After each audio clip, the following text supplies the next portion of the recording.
Vie des 12 Césars Suétone. Galba. Chapitre 1. Prodiges qui annoncèrent l'extinction de la race des Césars. La race des Césars s'éteignit en Néron. Événement qui avait énoncé plusieurs présages, mais surtout deux, encore plus évidents que les autres. Livie, peu de temps après son mariage avec Auguste, se rendait à sa maison de Veilly. Lorsqu'un aigle, volant au-dessus d'elle, laissa tomber sur ses genoux une poule blanche qui venait de saisir, et qui tenait encore dans son bec une branche de laurier. Livie fit nourrir la poule et planter le rameau.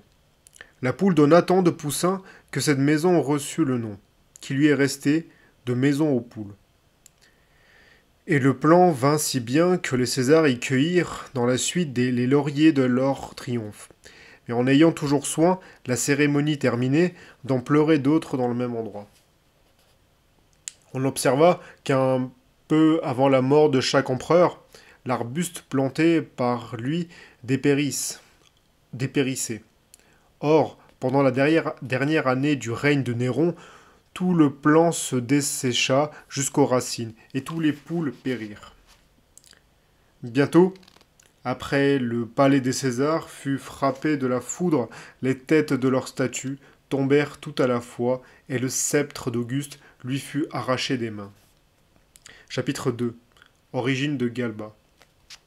Galba, successeur de Néron, ne tenait pas aucun lien de famille à la maison des Césars, mais il était d'une haute noblesse, et d'une race aussi ancienne qu'illustre. Il prenait dans les inscriptions de ses statuts le titre d'arrière-petit-fils de Q. Catulus Capitolinus et empereur. Il exposa dans le vestibule du palais un tableau généalogique où il faisait remonter à Jupiter son origine paternelle et à Pasiphae, femme de Minos, son origine du côté de sa mère. Chapitre 3. Étymologies diverses de ce surnom, les ancêtres de cet empereur. Il serait trop long de rappeler en détail les portraits et les épitaphes de toute cette lignée. Je me bornerai à dire un mot de ceux de sa famille. On ignore pour quelle raison de premier des Sulpici a porté le nom de Galba, en fut revêtu et à quelle occasion. Ce fut, selon les uns, pour avoir incendié, avec des torches enduites de Galbanum, une ville d'Espagne qui avait résisté à un long siège. Selon d'autres, parce que, dans une maladie chronique, il fit un usage fréquent de Galbeum, topique ordinairement enveloppé dans de la laine. D'après ceci, parce qu'ils étaient fort gras, ce qui s'exprime en gaulois par le mot galba. Enfin, d'après cela, parce que, étant au contraire fort maigre, il fut comparé à ces petits vers qui naissent dans la chaîne qu'on appelle Galbae. L'illustration de cette famille commence au consulaire Servius Galba, l'homme le plus éloquent de son temple. Envoyé en Espagne, après sa préture, il fit, dit-on, massacrer par trahison 30 000 Lusitaniens, et fut cause de la guerre de Viriate.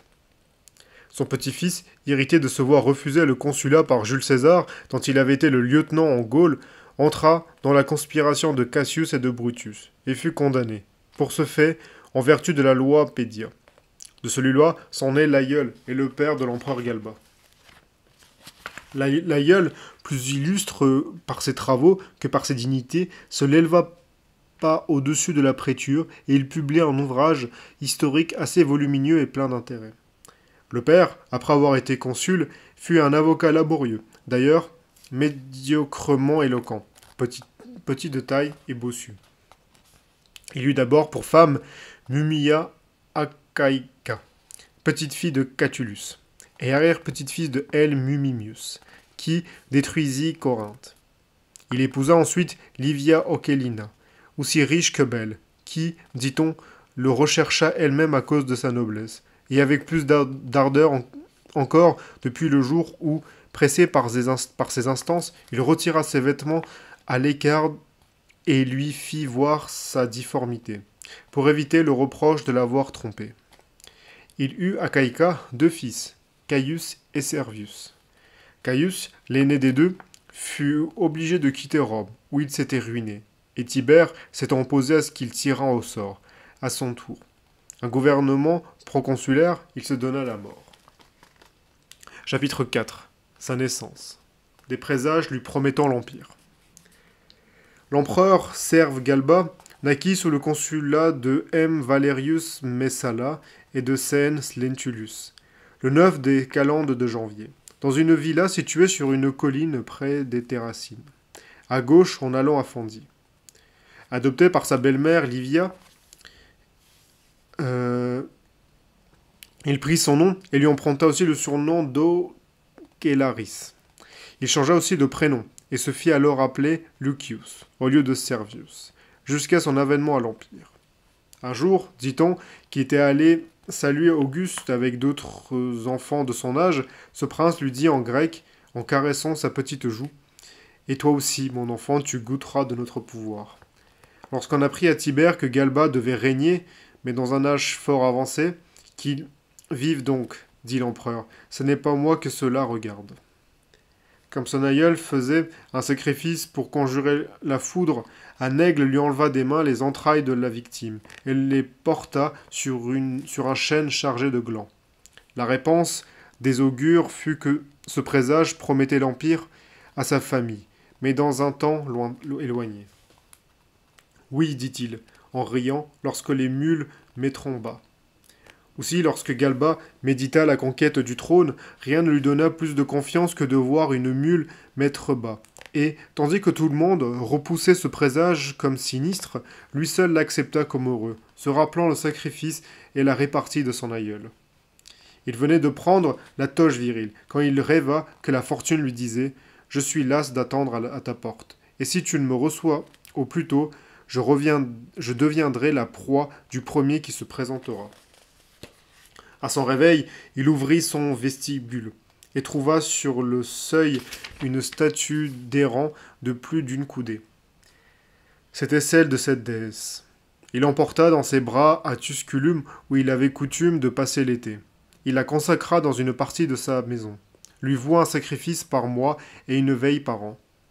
Jeune encore, il maintint rigoureusement un usage aboli pour partout dans Rome, excepté dans sa famille, et qui consistait à recevoir 2 fois le jour ses affranchis et ses esclaves, lesquels se présentaient tous ensemble à l'heure de son lever et de son coucher, pour lui souhaiter, chacun à son tour, le bonjour et le bonsoir. Chapitre 5. Il refuse la main d'Agrippine, son crédit auprès de Livie. La jurisprudence est une des sciences qu'il cultiva le plus assidûment.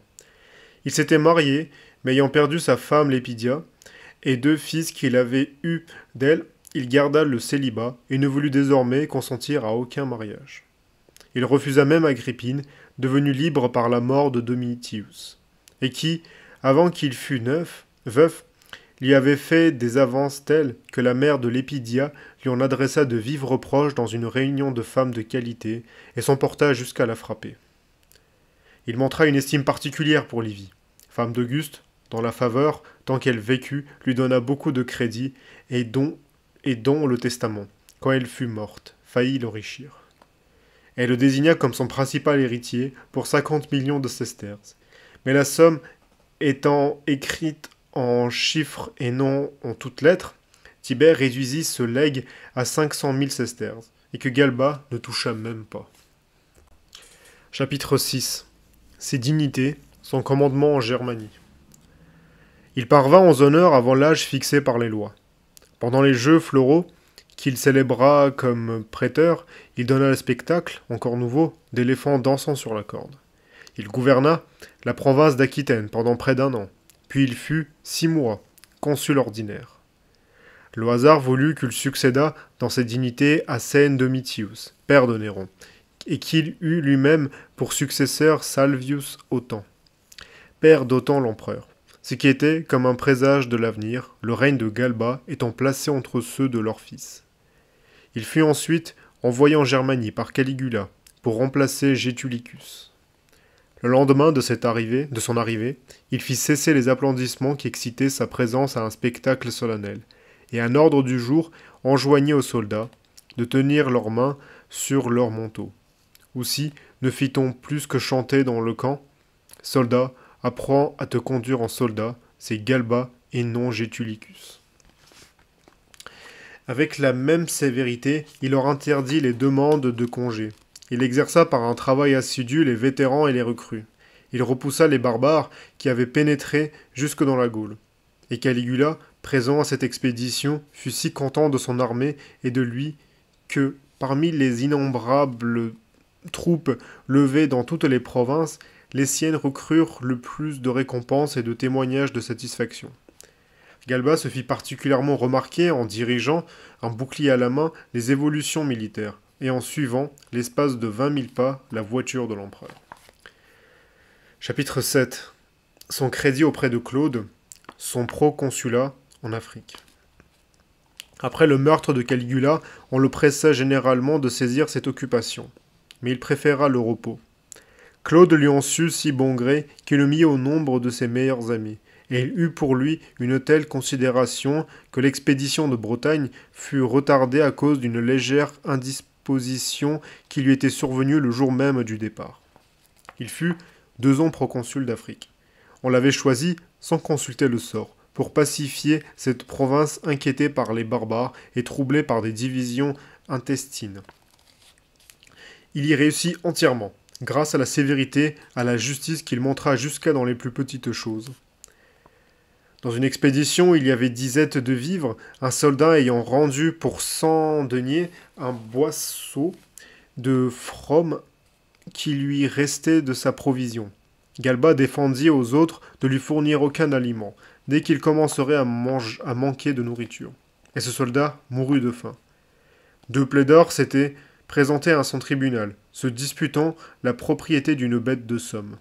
Les preuves étaient, de part et d'autre, équivoques, les témoignages suspects, la vérité difficile à découvrir.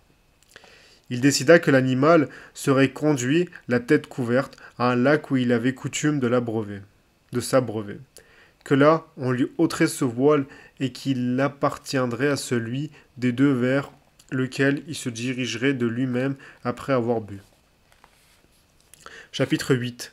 Ses récompenses, son commandement en Espagne, des prodiges, l'appel au trône. Les services qu'il rendit alors en Afrique et ceux qu'il avait autrefois rendus en Germanie furent récompensés par les ornements triomphaux et par un triple sacerdoce, les collèges des quindécimvirs, des prêtres titiens et des prêtres d'Auguste, se l'étant agrégés. Depuis ce temps-là, jusque vers la moitié du règne de Néron, il vécut peu près dans la retraite, ne sortant jamais de chez lui, même pour se promener, sans se faire suivre d'un fourgon où il y avait 1 million de sesterces en or. Il était à Fondi quand on lui offrit le gouvernement de l'Espagne tarragonaise. Il arriva, comme il sacrifiait dans un temple à son armée, dans cette province, que les chevaux blanchirent tout à coup à un enfant qui tenait la boîte à encens.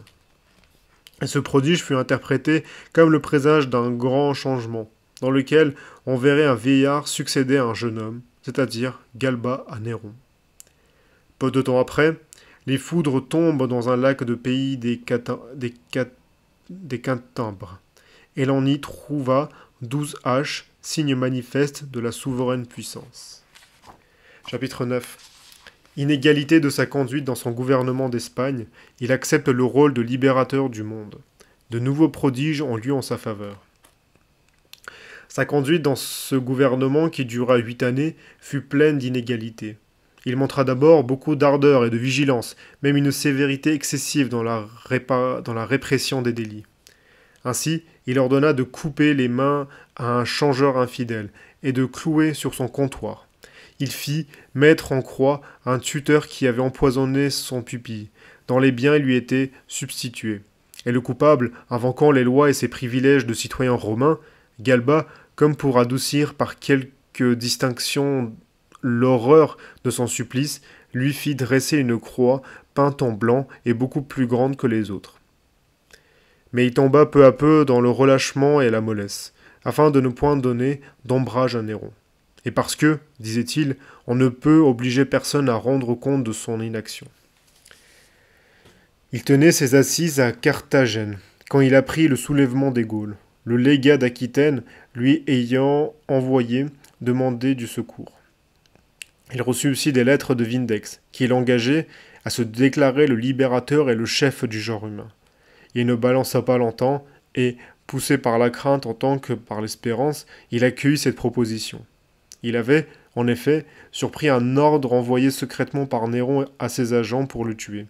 Et il était encouragé par les plus heureux aux hospices, par les présages les plus certains, mais surtout par les prédications d'une vierge appartenant à une noble famille.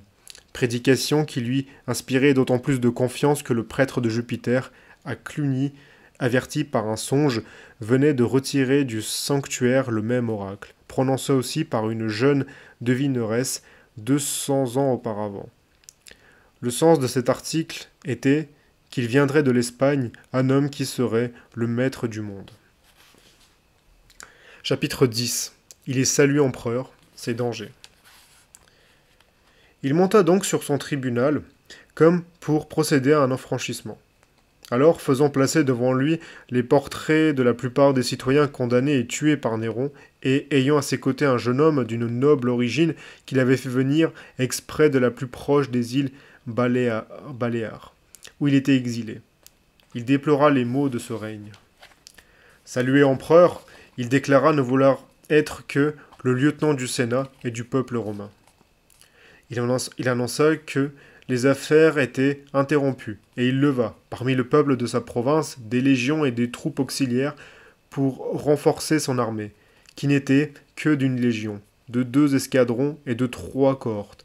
Il créa une espèce de sénat composé de vieillards d'une expérience consommée pour délibérer avec eux, dans l'occasion, sur les affaires importantes. Et il choisit dans l'ordre des chevaliers des jeunes gens qui, sans perdre le droit de porter l'anneau d'or, devaient, sous le nom d'Evocati, monter la garde autour de sa chambre à la place de soldats. Il fit répondre aussi des proclamations dans les autres provinces, engageant tout le monde à s'unir à son entreprise dans les détails comme dans l'ensemble, et à servir, chacun selon ses moyens, la cause commune. Vers le même temps, on trouva, en fortifiant une ville qu'il voulait faire sa place d'armes, un anneau d'un travail antique et dont la pierre représentait une victoire avec un trophée. On vit aussi un navire d'Alexandrie abordé à Dertosa, chargé d'armes, sans pilote, sans matelot, sans passager. Et personne alors ne douta que son entreprise n'eût la justice pour cause et les dieux pour appui. Mais un événement imprévu faillit tout perdre aussitôt. Comme il s'approchait du camp, un des 2 corps de cavalerie, se repentant d'avoir violé ses serments, résolut de l'abandonner et ne fut retenu dans le devoir qu'avec beaucoup de peine. En outre, quelques esclaves, dont un affranchi de Néron lui avait fait présent après les avoir dressés à la trahison, allaient le tuer dans une rue étroite par où il se rendait aux mains. Si, les entendants s'exhortaient à saisir l'occasion, et leur ayant demandé de quelle occasion il parlait, il ne leur eût arraché par la torture l'aveu de leur crime. Chapitre 11. Il se met en marche et se défait de ses ennemis. À tant de péril se joignit la mort de Vindex, qui le consterna au point que, se croyant perdu sans ressources, il fut prêt de renoncer à la vie. Mais rassuré par les nouvelles de Rome, qui lui apprirent que Néron était mort et que partout on lui avait juré de fidélité, il quitta le titre de lieutenant pour celui de César. Il se mit alors en marche, vêtu de la cotte d'armes des chefs militaires, avec un poignard suspendu au cou,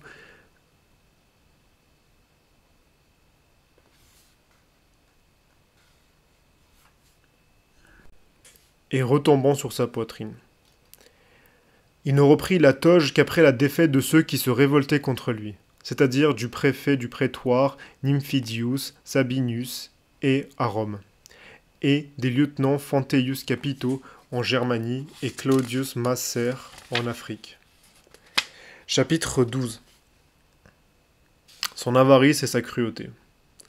Il arrivait précédé d'une réputation d'avarice et de cruauté qui lui venait de ce qu'il avait imposé de lourds tributs dans les Espagnes et dans les Gaules, aux villes qui avaient trop tardé à se déclarer pour lui.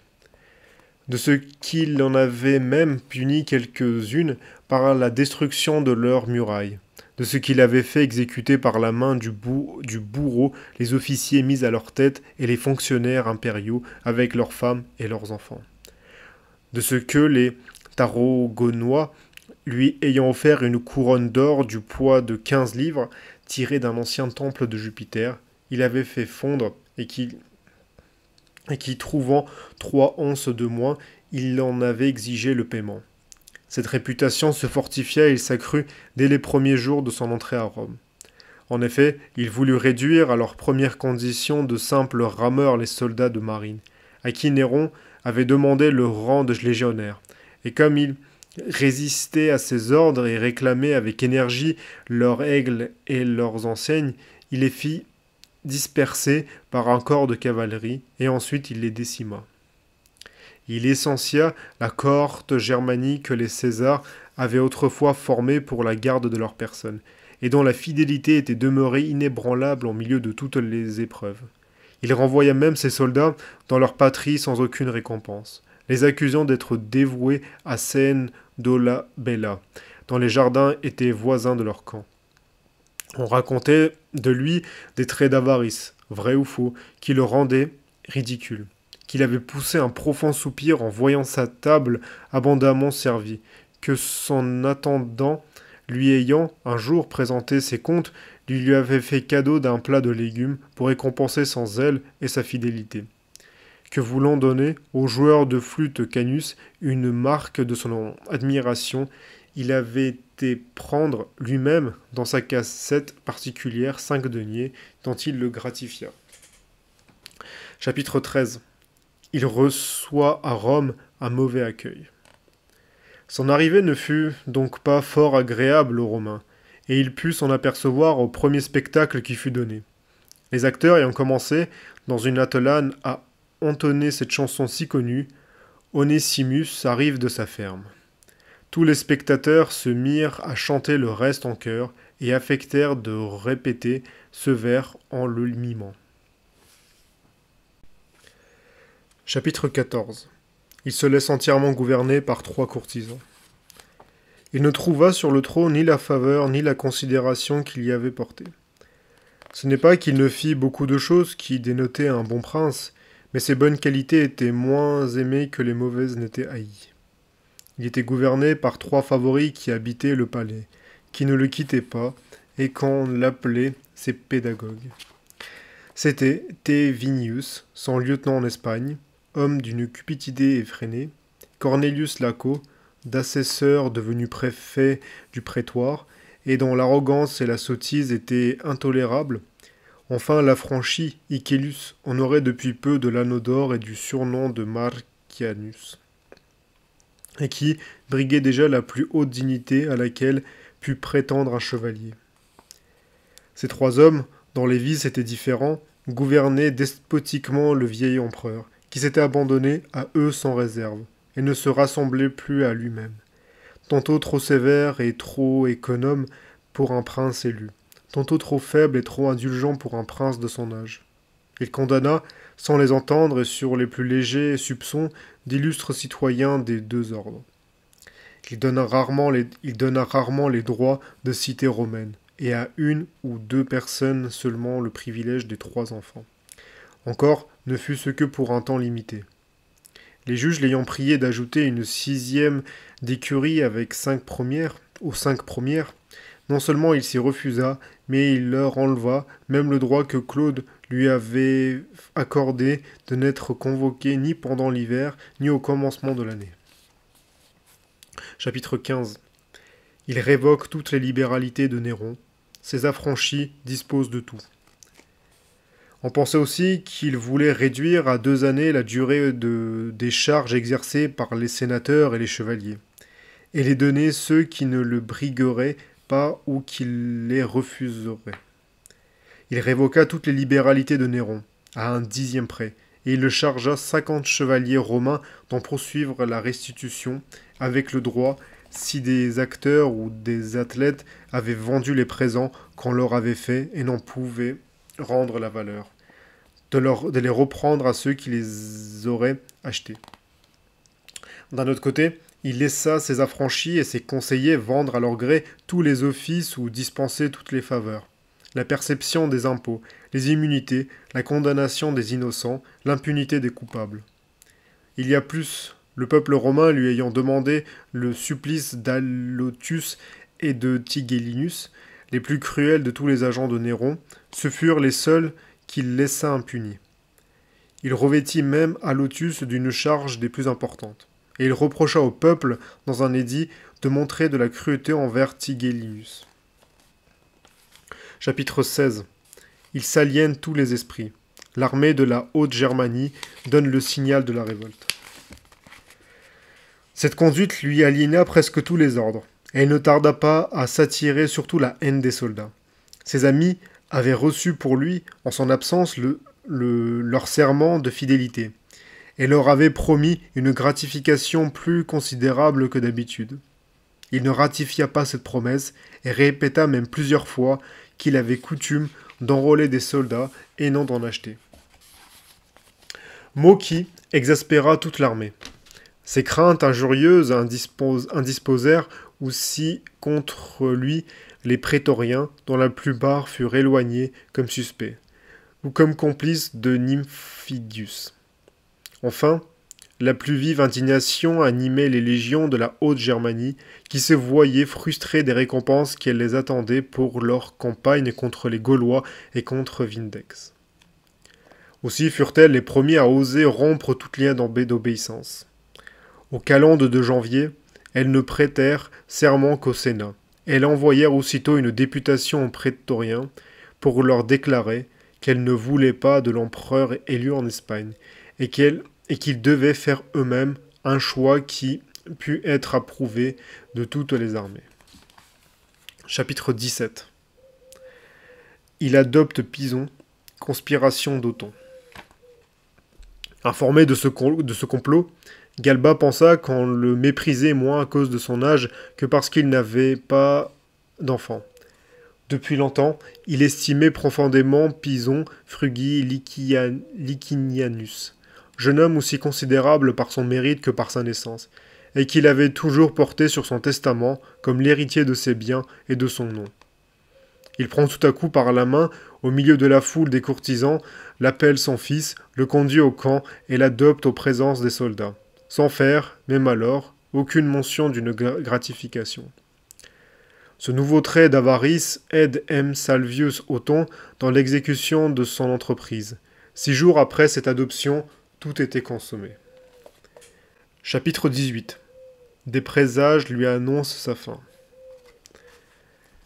Des prodiges aussi éclatants que nombreux avaient annoncé à Galba, dès le commencement de son règne, la fin tragique qui l'attendait. Comme on immolait des victimes dans toutes les villes où il passa en revenant à Rome, à sa droite comme à sa gauche, un taureau, frappé d'un coup de hache, rompit ses liens, se précipita sur la voiture de l'empereur, et, se dressant sur ses pieds, le couvrit de sang. Au moment où Galba en descendit, un de ses gardes, poussé par la foule, faillit le blesser de sa lance. À son entrée dans Rome et dans le palais des Césars, il sentit la terre trembler, et il entendit un bruit semblable à un mugissement. Ces avertissements furent bientôt suivis de présages encore plus manifestes et plus sinistres. Il avait choisi, dans le trésor impérial, un collier de perles et de pierres précieuses, dont il voulait orner sa statue de la fortune, à Tusculum. Mais le croyant digne d'une divinité plus auguste, il alla le dédier à la Vénus du Capitole. La nuit suivante, la fortune lui apparut en songe, se plaignant d'être frustré du présage qu'il avait destiné et le menaçant de lui retirer aussi ce qu'elle lui avait donné. Effrayé de ce rêve, il envoya dès le point du jour à Tusculum faire les apprêts d'un sacrifice expiatoire et il y courut bientôt lui-même. Mais il ne trouva sur l'autel que des charbons à moitié éteints et il vit près de là un vieillard vêtu de noir, tenant de l'encens dans un bassin de verre et du vin dans un vase d'argile. On observa aussi, au calende de janvier, que sa couronne tomba de sa tête pendant qu'il sacrifiait, et que les poulets sacrés s'envolèrent pendant qu'il prenait les auspices. Le jour où il adopta Pison, comme il se disposait à haranguer les soldats, il ne trouva point devant son tribunal le siège militaire qu'on l'y plaçait dans ces occasions, et, au Sénat, sa chaise crurule avait été retournée. Chapitre 19. Sa mort. Le matin du jour où il fut tué, l'Aruspice l'avertit plusieurs fois, comme il sacrifiait de prendre garde à lui, que les assassins n'étaient pas loin. Un moment après, il fut informé qu'Othon était maître du camp. On lui conseilla d'y marcher au plus tôt, sa présage et son autorité pouvant être décisifs. Mais il résolut de se refermer dans son palais et de s'y faire protéger par des détachements de légionnaires qui étaient campés en de nombreux endroits de la ville, éloignés les uns les autres. Il se revêtit pourtant d'une cuirasse de lin, tout en avouant que c'était là une faible défense contre tant de glaives. Des bruits mensongers semés exprès par les conspirateurs et répétés par quelques hommes crédules suffirent pour lui attirer hors de son palais. L'affaire était, disait-on, terminée et les rebelles punis. Les autres, ajoutait-on, accouraient en foule pour le féliciter et l'assurer de leur obéissance. Il voulut aller au-devant d'eux, et il sortit si plein de confiance que, rencontrant un soldat qui se vantait à lui d'avoir tué Othon, il lui répondit « Par quel ordre ?» Il s'avança ensuite jusqu'au forum. Les cavaliers, qui étaient chargés de le tuer, poussèrent aussitôt leurs chevaux dans cette direction, en écartant la foule des civils. Ayant aperçu de loin, ils s'arrêtèrent un moment, puis ils reprirent leur course, et, le voyant abandonné des siens, ils le massacrèrent. Chapitre 20. Son cadavre est laissé dans le forum, on lui coupe la tête, sa sépulture. Des écrivains rapportent qu'il s'écria dans le premier moment « Que faites-vous, camarades ? Je suis à vous, comme vous êtes à moi », et même qu'il leur promit une gratification. Mais la plupart prétendent qu'il tendit son cou volontairement en leur disant d'exécuter leurs ordres et de frapper, puisqu'il le voulait. Ce qu'il y a de surprenant, c'est qu'aucun de ceux qui étaient présents n'essaya de secourir l'empereur, et que toutes les troupes auxquelles il avait commandé de venir méprisèrent cet ordre, excepté un détachement de l'armée de Germanie. Les soldats de ce corps lui étaient, en effet, fort attachés, à cause des soins qu'il avait pris d'eux tout récemment, lorsqu'ils étaient malades et épuisés de fatigue. Ils volèrent donc à son secours, mais, faute de connaître les chemins, ils prirent le plus long, et arrivèrent trop tard. Galba fut égorgé près du lac de Curtius, et laissé sur la place. Un simple soldat, qui venait de la distribution des grains, l'ayant aperçu, jeta son fardeau à terre et lui coupa la tête. Ne pouvant la prendre par les cheveux, parce qu'elle était chauve, il la cacha sous son vêtement et, lui mettant le pouce dans la bouche, il le présenta ainsi à Othon. Celui-ci l'abandonna aux vivandiers et aux valets d'armée, qui la plantèrent au bout d'une lance et le promenèrent autour du camp avec de grands risées en criant de temps en temps « Galba Cupidon, jouis de ta jeunesse ». Cette plaisanterie irrévérencieuse était fondée sur ce qu'on avait appris, peu de jours auparavant, que, quelqu'un lui faisant compliment de sa bonne mine, de son air de santé, il avait répondu en grec « Je me sens encore de la vigueur ». Un affranchi de Patrobius Neronianus acheta de ses valets la tête de Galba pour 100 pièces d'or, et la jeta dans le même lieu de son maître avait été tué par ordre de cet empereur. Plus tard, enfin, son intendant Argivus ensevelit cette tête et le reste du corps dans les jardins particuliers de Galba, près de la voie aurélienne. Chapitre 21. Son portrait. Il était d'une taille ordinaire, il avait la tête complètement chauve, les yeux bleus, le nez aquilin, les pieds et les mains tellement contrefaits par la goutte qu'il ne pouvait ni souffrir une chaussure, ni dérouler ou tenir un livre. Il avait de plus de côté droit une excroissance de chair si considérable qu'un bandage pouvait à peine la soutenir. Chapitre 22. Ses vices. Il était, dit-on, grand mangeur, et, en hiver, il faisait un repas avant le jour. Il y avait, à son souper, une telle abondance de mets qu'il en faisait passer les restes, de main en main, jusqu'au bout de la table, pour être distribués à ceux qui servaient.